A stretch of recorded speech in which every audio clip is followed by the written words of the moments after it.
I'm going to start off the Dvar Torah this week by giving you a sort of like a TV guide synopsis of what's happening in this week's Parsha, okay? Here's the TV guide version. God is giving instructions to the people of Israel about how they should behave when they enter into the land of Israel, which God says multiple times throughout this Parsha, it is a land flowing with milk and honey. They should enter into the land with extreme gratitude and follow God's rules exactly. If they follow the rules, good, blessings, you'll be blessed. If they don't follow the rules, bad, curses, you'll be cursed.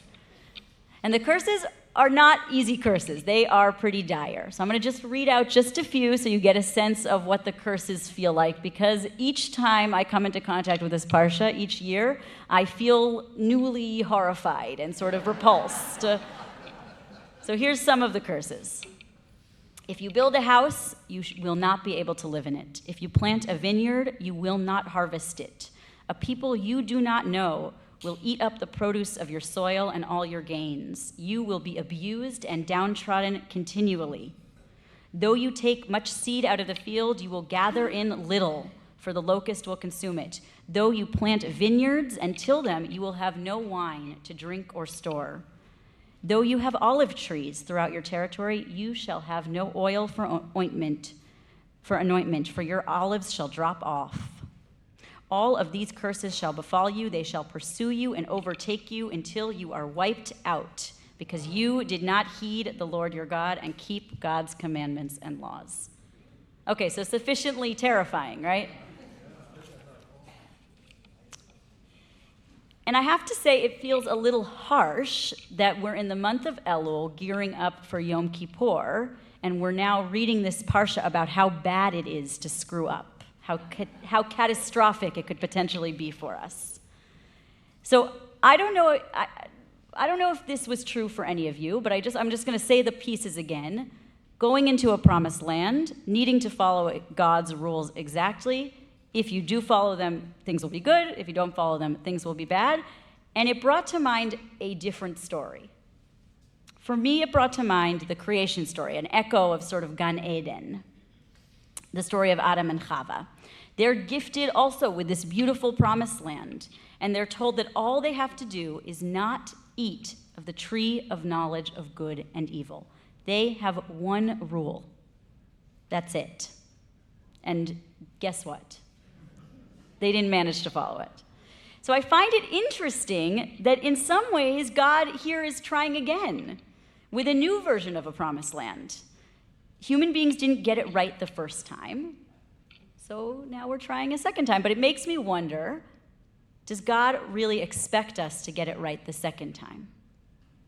Adam and Eve, who were created by God's hands and put into a garden where all of their needs were met, and they only had one rule, they couldn't do it. So how is it possible that God expects the Israelites to be able to do it now? So I have to imagine that there is a deeper learning and teaching here, beyond just doing right equals good, blessings, doing bad equals curses or wrong.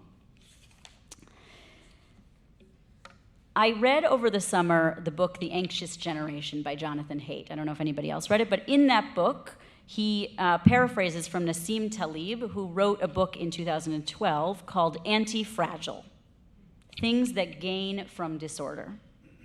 So Taleb wrote that there are fragile things in our lives, things like wine glasses, which cannot stand even a gentle challenge, such as being knocked over on the dinner table. And there are resilient things in our lives, like plastic cups, which can withstand being knocked off the table. But resilient objects don't get better from being knocked or dropped. They merely don't get worse. So Taleb coined the term anti-fragile to describe things that actually need to get knocked or bumped in order to become strong. The ultimate example of this would be our immune system, which requires exposure to things like dirt or parasites or bacteria in order to become stronger. So Jonathan Haidt, who writes the book Anxious Generation, he says the same thing is true about our psychological immune system, which is our inner ability to handle process and get past frustrations or teasing or exclusion without falling prey to hours or days of inner turmoil. Haight writes, "There is no way to live in connection and community without conflicts and frustrations coming up. It's simply part of being human." His argument is that this is why it is essential and important to introduce children to frustration and challenge and risk early in their life so that they can learn how to process and move past it and build that muscle. In other words, it is not good for children or human beings to live in an only safe and protected world. A world without obstacles is a world in which we do not grow. So I love this for a few reasons. I've been ruminating on it since the summer when I read it.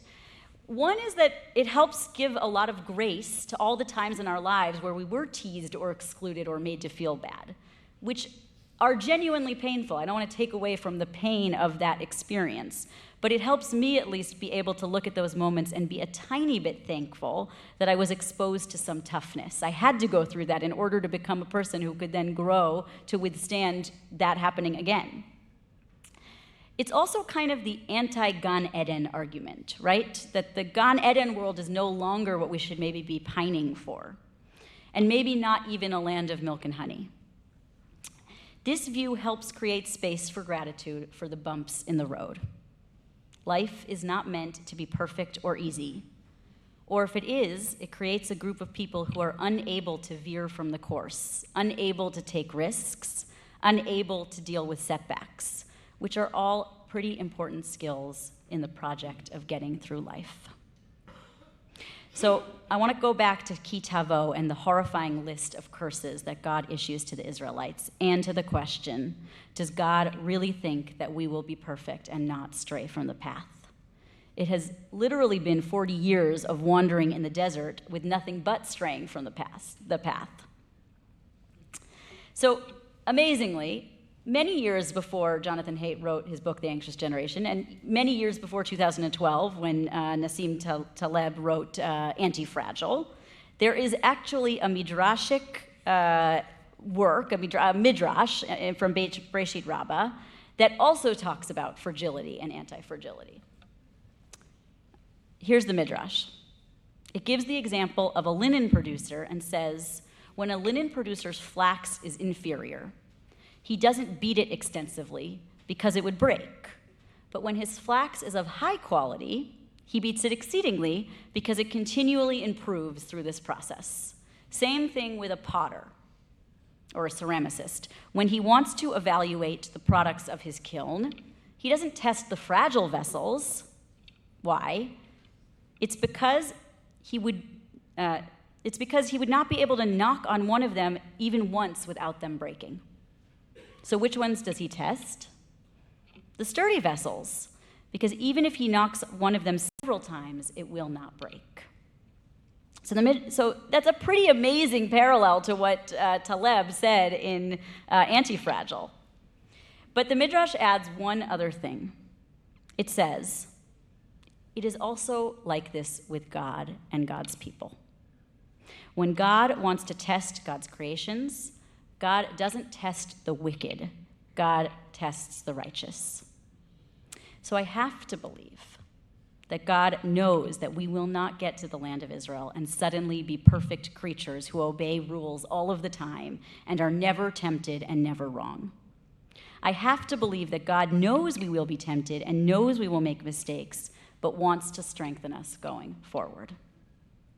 So I want to travel back in time to Genesis one more time, to the story of Adam and Eve, to a different midrash that says that Adam and Eve were thrown out of the Garden of Eden on the sixth day, in the evening, right before twilight, right before it becomes Shabbat. And as it's becoming Shabbat, they're kicked out of the Garden of Eden, and the sky begins to get darker and darker and darker. And it's their first time experiencing darkness. So when they saw the sky darkening, they believed for them that the world was ending. They'd been kicked out of their home. They were purposefully told that they could not eat from the tree of everlasting life. And now the world is growing dark. So they thought, this must be it. This is the punishment for the sins we have just committed, and they stayed up all night weeping and wailing in fear. However, the next morning, when dawn began, they realized the world was not in fact ending. And here it was, the chance to start fresh. Elie Wiesel wrote about this particular scene and said, God gave Adam a secret, and that secret was not how to begin, but how to begin again. So that's the secret. That's the gift. It's not about being perfect. It's not about never messing up or doing something wrong. We've been messing up since the beginning of time.